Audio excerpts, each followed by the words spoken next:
Je voudrais commencer par saluer le travail de Monsieur Tizi, car en effet, c'est un travail au long cours. Comme vous l'avez rappelé, ça a été entamé depuis 2017, donc vous depuis 2020, mais en tout cas, c'est un vrai travail de concertation.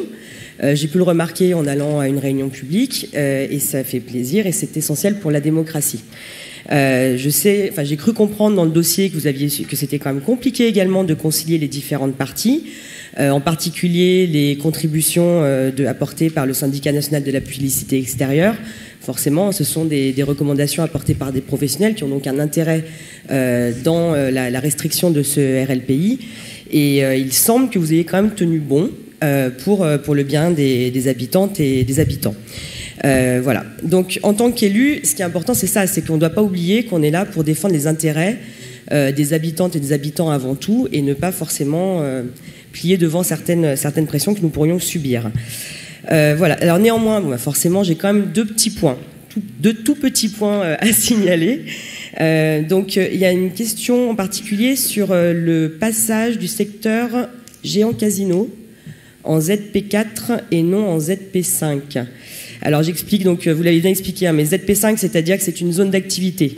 Donc là, c'est beaucoup plus permissif en termes de publicité, d'affichage de publicité. Et ZP5, c'est des entrées de ville, donc ils sont beaucoup plus protégés.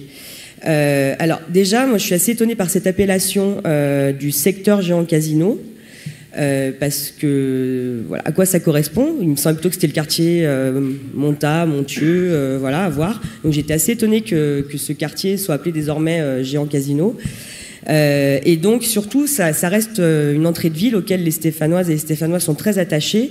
C'est souvent le premier regard que portent les personnes qui arrivent de l'extérieur de la ville. Et en termes d'attractivité, si on laisse la porte ouverte à la profusion de publicité, ça peut être inquiétant. Alors, j'ai bien regardé la carte de zonage que vous proposiez. Et donc, la deuxième question, c'est en fait la zone de style, puisque c'est juste en face. Pour l'instant, est-ce qu'elle est en ZP4 ou en ZP5 ?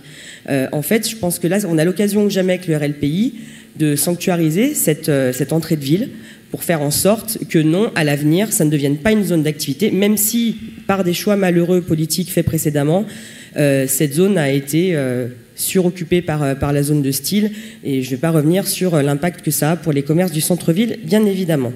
Voilà, donc c'est une entrée de ville, ça rappelle forcément l'article de Télérama en 2010, comment la France est devenue moche.